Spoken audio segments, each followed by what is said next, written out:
नमस्कार, बहुत स्वागत है आप सभी का देवभूमि समाचार में। मैं हूं आपके साथ आकांक्षा श्रीवास्तव।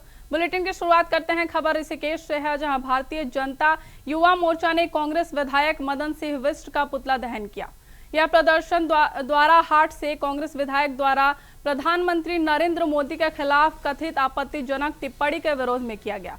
जिला बीजेपी कार्यालय के बाहर हुए इस उग्र प्रदर्शन में कार्यकर्ताओं ने कांग्रेस पर तीखा हमला बोलते हुए कहा कि इस तरह की भाषा पार्टी की हताशा और बौखलाहट को दर्शाती है। बीजेपी नेताओं ने आरोप लगाया कि कांग्रेस नेतृत्व के कुछ नेता लगातार अमर्यादित बयान देते रहे हैं, जिससे राजनीतिक मर्यादा का उल्लंघन होता है। वहीं आपको बता दें कि युवा मोर्चा ने चेतावनी दी कि इस प्रकार की मानसिकता का हर स्तर पर विरोध जारी रहेगा। कार्यक्रम में बड़ी संख्या में कार्यकर्ता और पदाधिकारी मौजूद रहे।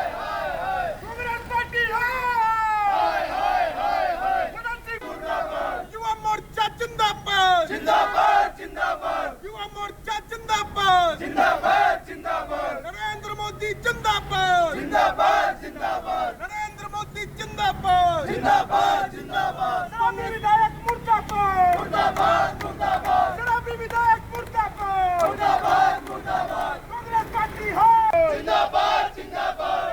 मोदी जी जिंदाबाद, जिंदाबाद, जिंदाबाद। कांग्रेस पार्टी मुर्दाबाद, मुर्दाबाद। कांग्रेस पार्टी मुर्दाबाद। भारतीय जनता युवा मोर्चा ऋषिकेश मंडल द्वारा आज दौरा हाट के कांग्रेस विधायक मदन सिंह बिष्ट का पुतला दहन किया गया, जो कि उनके द्वारा कल माननीय प्रधानमंत्री श्री नरेंद्र मोदी जी के खिलाफ आपत्तिजनक टिप्पणी करी गई है। तो मेरा मानना यह है कि कांग्रेस के अंदर साफ साफ उनकी हार की बौखलाहट दिखाई दे रही है कि वो लगातार इस तरीके की टिप्पणियां करते रहते हैं। उनके राष्ट्रीय अध्यक्ष राहुल गांधी भी इस प्रकार की टिप्पणियां करते रहते हैं। तो ये टिप्पणियां युवा मोर्चा या भाजपा द्वारा सही नहीं जाएंगी। इनका विरोध समय समय पर हमारे द्वारा किया जाएगा। भारतीय जनता युवा मोर्चा ऋषिकेश द्वारा द्वाराहाट के विधायक मदन सिंह बिष्ट का पुतला फूंका गया, क्योंकि कल किसी सरकारी कार्यक्रम के अंदर उन्होंने हमारे देश के प्रधानमंत्री आदरणीय नरेंद्र मोदी जी के पिताजी के बारे में टिप्पणी की। उनके लिए अभद्र भाषा यूज करी गई। उसके उपलक्ष्य में आज भारतीय जनता पार्टी द्वारा ऋषिकेश में पुतला दहन किया गया, जिसकी हम घोर निंदा करते हैं। और पूर्व में भी कोई ये नई बात नहीं है। जो इनके गुरु हैं राहुल गांधी जी, वो खुद भी इसी प्रवृत्ति के व्यक्ति है। जैसे वो कहते हैं वैसे ही उनके नीचे के लोग कहना शुरू कर देते हैं। इसी के निमित्त आज पुतला दहन किया गया और हम घोर निंदा करते हैं और उनसे आग्रह करते हैं कि देश से माफी मांग लें, ज्यादा बढ़िया रहेगा। अन्यथा ये आंदोलन बहुत उग्र होगा, इसकी वह चिंता अपने आप करें। बढ़ते अगली खबर की ओर। रुड़की के एक निजी होटल में कांग्रेस नेता और खानपुर विधानसभा से टिकट दावेदार जितेंद्र पवार ने प्रेस वार्ता में स्थानीय राजनीतिक माहौल पर तीखी टिप्पणी की। उन्होंने वर्तमान विधायक उमेश कुमार पर आरोप लगाते हुए कहा कि उनकी पत्नी द्वारा बनाई गई जन निर्माण पार्टी बीजेपी की बी टीम के रूप में काम कर रही है और इसका उद्देश्य कांग्रेस के वोटों को विभाजन करना है।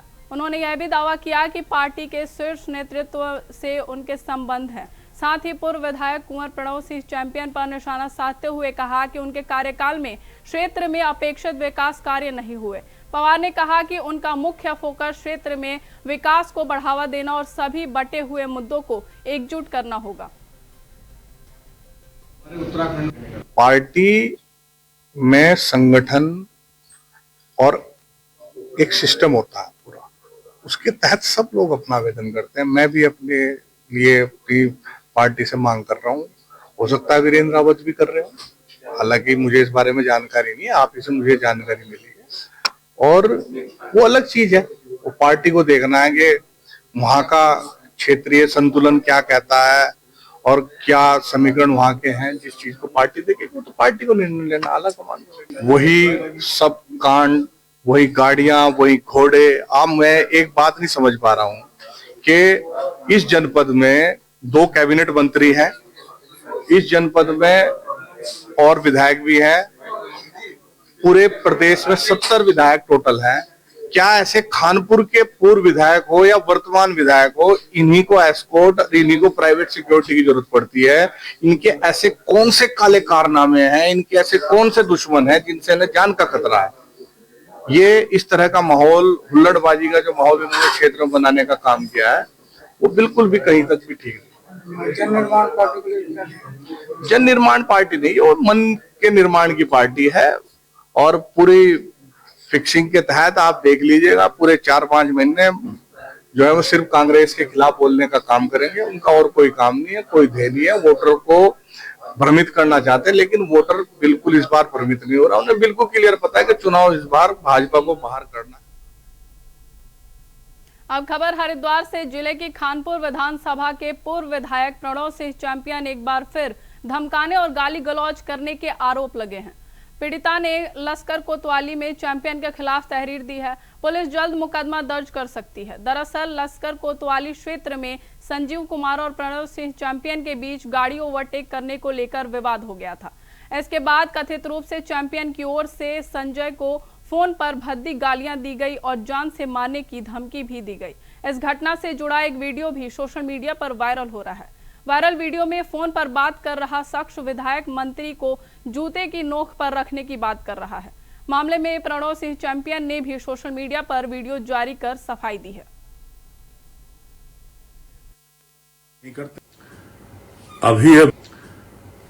अभी एक वीडियो मेरे पास भेजा है जिसमें मेरा AI जनरेटेड वॉइस दिखा रखी है।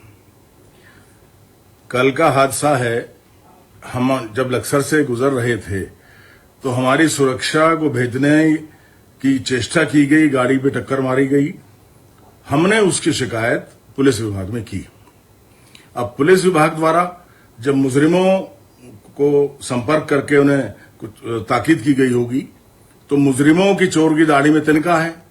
उन लोगों ने एक ऐसा वीडियो बना लिया जिसमें अपशब्द हैं और जाति सूचक शब्द भी कहे गए हैं। हम कभी भी ऐसे शब्दों का इस्तेमाल नहीं करते। देखिए, ये 1-2 दिन पहले का घटनाक्रम है। एक वीडियो के साथ कुछ लोग थाने पहुंचे हैं। थाना अध्यक्ष को बता रखा है कि उसमें उचित कार्रवाई करेंगे। एक बार वो सारी चीज़ें कंफर्म हो जाएं तो उसमें हम आगे लीगल कार्रवाई करने जा रहे हैं। अब उसमें वो जांच का विषय, उसमें कौन है, क्या है, किसने किसको क्या कहा, वो जांच का विषय है। लेकिन तथ्य है, एक वीडियो ऐसा हमारे पास है जिसमें कंप्लेन के साथ थाना लक्सर में पहुंचा है। अब बढ़ते अगली खबर की ओर। नैनीताल में 1 दिवसीय दौरे पर पहुंचे ग्राम्य विकास और ग्रामोद्योग मंत्री भरत चौधरी का बीजेपी कार्यकर्ताओं ने जोरदार स्वागत किया। उन्होंने पार्टी पदाधिकारियों के साथ बैठक करने के बाद जिला स्तरीय अधिकारियों के साथ विकास कार्यों की समीक्षा बैठक की और सभी परियोजनाओं को गुणवत्ता के साथ समयबद्ध तरीके से पूरा करने के निर्देश भी दिए। मंत्री ने कहा कि प्रदेश में बदहाल सड़कों की स्थिति जल्द सुधारी जाएगी। 1400 सड़कों में से 184 के टेंडर जारी हो चुके हैं और शेष पर प्रक्रिया जारी है। रुद्रप्रयाग में नागरासु गुरुद्वारा विवाद पर उन्होंने कहा कि मामला सरकार के तहत स्तर पर सुलझा लिया गया है। हाईकोर्ट में सीट आरक्षण से जुड़े मामलों पर उन्होंने स्पष्ट किया कि निर्णय न्यायालय नहीं नियमानुसार होगा और पार्टी निर्णय के अनुसार वो चुनाव लड़ेंगे। सब सड़कों की हालत बहुत जल्दी ठीक होगी। आपने अभी सुना फेज 4 में हमारी 1495 सड़कें स्वीकृत हैं जिनको केंद्र सरकार के अप्रूवल मिल चुकी है। 184 सड़कों के हम टेंडर कर चुके हैं।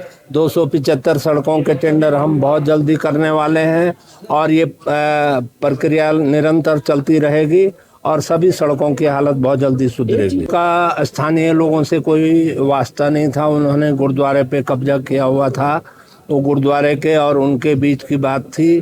बाकी दोनों सरकारों, पंजाब सरकार और उत्तराखंड सरकार के बीच वार्ता हुई है जिसको एमिकेबल तरीके से उसको सुलझा लिया गया है और मामला शांत हो गया। कार्रवाई करते तो उससे बड़े सवाल उठते क्योंकि किसी तरह की कार्रवाई बहुत संवेदनशील हो सकती थी। आप खुद समझते हैं इसको, एक मजहब को लेकर के ये मामला था और इस तरह के जो मजहबी मामले होते हैं वो बहुत संवेदनशील होते हैं, उसमें बहुत फूंक के कदम रखने होते हैं। 28 और 29 तारीख को हमारी बैठक दिल्ली में आयोजित की है माननीय कृषि मंत्री जी ने, और 1 जुलाई से जो है ये लागू हो जाएगी। उसी दिन 29 तारीख को इसका बजट भी जारी हो जाएगा। बढ़ाने का कोई प्रस्ताव है? हाँ, बिल्कुल प्रस्ताव है। और निर्जला एकादशी हिंदू धर्म का अत्यंत महत्वपूर्ण व्रत माना जाता है। इस दिन भगवान विष्णु की विधि विधान से पूजा की जाती है और गंगा स्नान का विशेष महत्व बताया गया है। मान्यता है कि निर्जला एकादशी का व्रत रखकर गंगा स्नान करने से मोक्ष की प्राप्ति होती है। वर्ष भर में आने वाली 24 एकादशियों में से यदि अन्य एकादशी व्रत छूट जाए तो केवल निर्जला एकादशी का व्रत करने से सभी एकादशियों के समान पुण्य फल प्राप्त होता है। इस अवसर पर जल, फल, मिट्टी के बर्तन, छाता तथा अन्य उपयोगी वस्तुओं का दान करने की भी परंपरा है। हरिद्वार में हर की पौड़ी सहित विभिन्न घाटों पर सुबह से ही श्रद्धालुओं की भारी भीड़ उमड़ रही है। सुरक्षा व्यवस्था को मजबूत करने के लिए प्रशासन ने विशेष इंतजाम किए हैं और पूरा मेले क्षेत्र को 4 सुपर जोन, 12 जोन तथा 30 सेक्टरों में विभाजित किया गया है।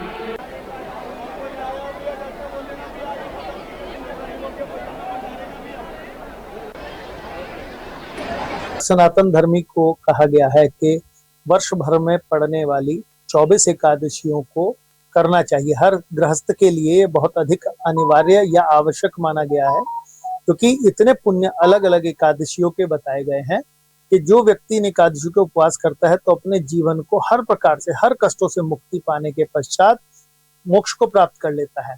पर अगर किसी कारणवश पूरे 24 एकादशियों का उपवास कोई व्यक्ति न रह पाए तो ऐसा कहा जाता है कि ये वाली जो पद्म पुराण में वर्णन आता है जिस प्रकार से, और महाभारत खंड में इसका वर्णन आता है कि निर्जला एकादशी एकमात्र अगर रख ले तो उसको पूरी 24 एकादशियों का फल प्राप्त हो जाता है।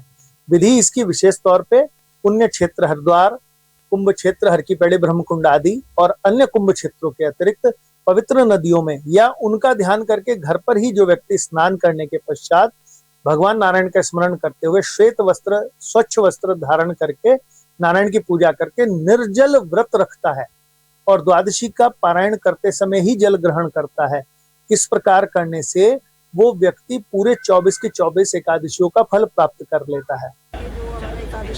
एकादशी का स्नान है, इसमें हमारे समस्त मेला को 4 12 सेक्टर्स में विभाजित हमारे में जो भी हमारे सेक्टर्स है, जोन्स है, उनमें हमारे पुलिस साथ साथ ही प्रत्येक सेक्टर में अप्रोप्रिएट ड्यूटी जो है उनमें डिप्लॉयमेंट कर दिया गया है, क्योंकि हम लोग जो हमारा क्राउड है उसको प्रॉपर्ली मैनेज हो पाए और जो श्रद्धालु कर रहे हैं उनके लिए हम लोग सुगम व्यवस्था कर सकते हैं। साथ ही साथ जो हमारा ट्रैफिक है उसके लिए भी हमने जो प्लान है वो इम्प्लीमेंट कर दिया है। जो भी हमारी पार्किंग्स है उनको प्रॉपर सुनिश्चित कर लिया गया है। साथ ही साथ हमारा डाइवर्जन प्लान भी है कि अगर हमारा सिक्योरिटी दर्शन होता है तो हम नया से डाइवर्जन लेंगे और उनको बैराटी करते हैं। बढ़ते अगली खबर की ओर। निर्जला एकादशी के अवसर पर हरिद्वार में आस्था का विशाल जनसैलाब उमड़ पड़ा है। देश के विभिन्न राज्यों से पहुंचे हजारों श्रद्धालुओं ने हर की पैड़ी से गंगा के प्रमुख घाटों पर स्नान कर पुण्य लाभ अर्जित किया। धार्मिक मान्यताओं के अनुसार निर्जला एकादशी का व्रत और गंगा स्नान विशेष फलदायी माना जाता है। इससे वर्ष भर की सभी एकादशियों के समान पुण्य प्राप्त होता है। मैं आपको बता दें कि सुबह तड़के से ही घाटों पर श्रद्धालुओं की लंबी कतारें देखने को मिली। भक्तिमय वातावरण बना है। श्रद्धालुओं की भारी भीड़ को देखते हुए हर की पौड़ी, वीआईपी घाटों और अन्य प्रमुख स्नान स्थलों पर सुरक्षा के व्यापक इंतजाम किए। जिला प्रशासन और पुलिस प्रशासन ने भीड़ प्रबंधन, यातायात संचालन और सुरक्षा व्यवस्था को लेकर विशेष सतर्कता बरती। धर्मनगरी हरिद्वार में पूरे दिन श्रद्धा, भक्ति और सनातन परंपरा का अद्भुत संगम देखने को मिला।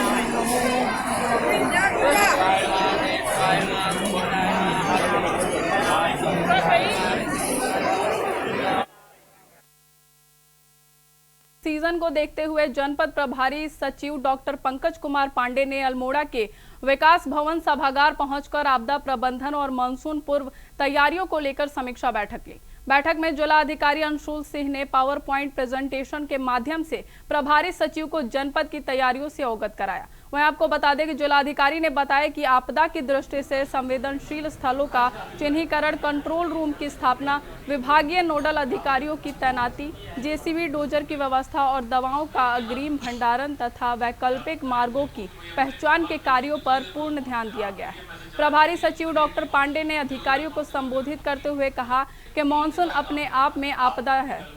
मानसून के दौरान भूस्खलन, बाढ़, सड़क अवरुद्ध होने जैसी विकट परिस्थितियां ही वास्तविक आपदा है। कहाँ पे मूव करना है, सारी मशीनरी, सारी मैन पावर, नोडल, सारी चीज़ों की डिटेल वेबसाइट पर रहेगी। इसके अलावा मैंने ये भी कहा है कि एक SOP अपने लेवल पे, हर विभाग के लेवल पे रहनी चाहिए कि कोई भी सिचुएशन इस तरह की बनती है तो कौन मूव करेगा, कहाँ पे कौन जाएगा, क्या करेगा। सड़कों के लिए मैंने ये बोला है कि अलग अलग स्ट्रेच में अलग अलग आदमी की जिम्मेदारी दी जाए कि हर एक स्ट्रेच में जैसे 5-5 किलोमीटर जेईस में बांट दिए जाएँ, 10-10 किलोमीटर बांट दिए जाएँ कि अगर उस स्ट्रेच में कुछ भी होता तो वो जेई वहाँ पर पहुँचेगा और उस पर काम कर पाएगा। इसी तरह से बाकी विभाग में, पेयजल में, बिजली में, सब में इस तरह से कर लिया जाए। हेल्थ डिपार्टमेंट को ये कहा है मैंने कि एम्बुलेंस चेक करवा लें अपनी कि सब फंक्शनल है कि नहीं, दवाइयों की उपलब्धता की क्या स्थिति है, जो अस्पताल में मैन पावर है, बाकी जो मशीनें वो चल रही हैं कि नहीं, अगर कोई इमरजेंसी आती है तो कैसे हैंडल करेंगे, सब लोग मेंटली प्रिपेयर्ड हैं कि नहीं, रिसोर्स की कोई कमी तो नहीं है।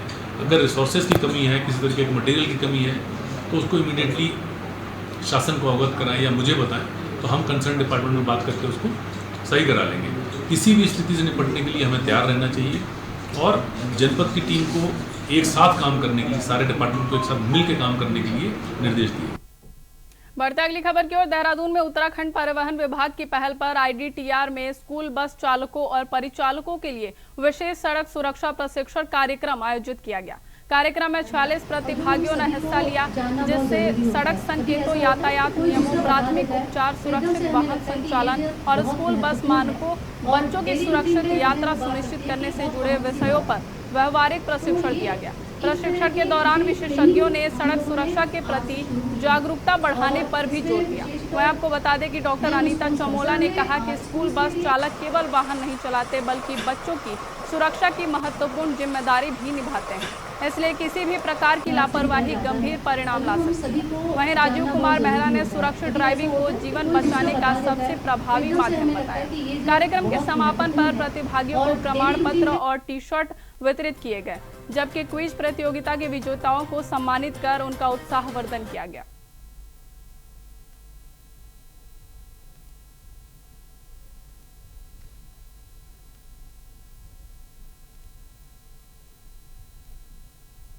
अब बढ़ते अगली खबर की ओर। हरिद्वार में आगामी मुहर्रम पर्व को लेकर पुलिस प्रशासन पूरी तरह अलर्ट मोड में है। सुरक्षा और शांति व्यवस्था को लेकर जहां पुलिस ने व्यापक तैयारियां की हैं, वहीं बहादुराबाद के मुफ्ती शाहरुख मिसबाही ने भी मुस्लिम समाज से आपसी भाईचारे और सौहार्द बनाए रखने की अपील की है। मुहर्रम की संभावित तिथि 26 जून को देखते हुए हरिद्वार पुलिस ने सुरक्षा के पुख्ता इंतजाम कर लिए हैं। वहीं आपको बता दें कि SSP ने बताया कि जिले के 7 थाना क्षेत्रों में पारंपरिक रूप से तजिए निकाले जाते हैं। तजियों के निर्धारित रूटों पर निरीक्षण किया जा रहा है और बिजली विभाग के साथ समन्वय स्थापित कर आवश्यक व्यवस्थाएं सुनिश्चित की जा रही हैं। वहीं थाना स्तर पर पीस कमेटियों की बैठकें आयोजित की जा रही हैं और तजियादारों व अखाड़ा समितियों के पदाधिकारियों से लगातार संवाद किया जा रहा है। वहीं बहादुराबाद के मुफ्ती शाहरुख ने मुसलमान समाज से अपील की है कि तजिया, अखाड़ा और अन्य धार्मिक कार्यक्रम प्रेम, भाईचारे और अनुशासन के साथ संपन्न किए जाएं। उन्होंने कहा कि किसी भी तरह की अफवाह या विवाद से बचें और प्रशासन का सहयोग करें। जी, कल जुमे के दिन 10 मुहर्रमुल हराम है और उस दिन नवासाए रसूल सैयदुश शुहदा यानी हज़रत इमाम हुसैन रज़ियल्लाहु अन्हु करबला के मैदान में शहीद हुए। तो उनकी याद को बरकरार रखते हुए हमारे मुसलमान भाई कुरान करीम की तिलावत करते हैं, ज़िक्र व अज़कार करते हैं, सबीले लगाते हैं और उनकी बारगाह में अपना खिराज अक़ीदत पेश करते हैं। इसी तरीके से हमारे कुछ भाई अखाड़ा भी खेलते हैं और ताज़िया वग़ैरह बनाकर उनका गश्त भी कराते हैं। तो मैं अपने उन भाइयों से गुजारिश करूँगा कि वो अपने इन कामों को निहायत ही प्यार व मोहब्बत से अंजाम दें। किसी तरीके का कोई दंगा फसाद या किसी भी तरीके से देश की आबो हवा ख़राब करने की कोशिश न करें। बढ़ते अगली खबर की ओर। उत्तरकाशी में जिला पत्रकार संघ के तत्वाधान में बड़कोट में आयोजित 2 दिवसीय अधिवेशन और सम्मान समारोह में जनपद के पत्रकारों, प्रशासनिक अधिकारियों और समाज के विभिन्न क्षेत्रों में उत्कृष्ट योगदान देने वाले व्यक्तियों को सम्मानित किया गया। कार्यक्रम में पूर्व जिला पंचायत अध्यक्ष दीपक और जिला अधिकारी प्रशांत आर्या, पुलिस अधीक्षक कमलेश उपाध्याय ने मुख्य अतिथि और विशिष्ट अतिथि के रूप में शिरकत की। कार्यक्रम का शुभारंभ मां सरस्वती के प्रतिमा के समक्ष दीपक प्रज्वलित कर किया गया। इसके बाद आयोजित अधिवेशन में चारधाम यात्रा में मीडिया की भूमिका विषय पर विस्तृत चर्चा हुई, जिसमें पत्रकारिता की जिम्मेदारियों, चुनौतियों और समाज में मीडिया की सकारात्मक भूमिका पर विचार विमर्श किया गया। वहीं अधिवेशन के दौरान समाज में प्रेरणादायी कार्य करने वाले व्यक्तियों को सम्मानित भी किया गया।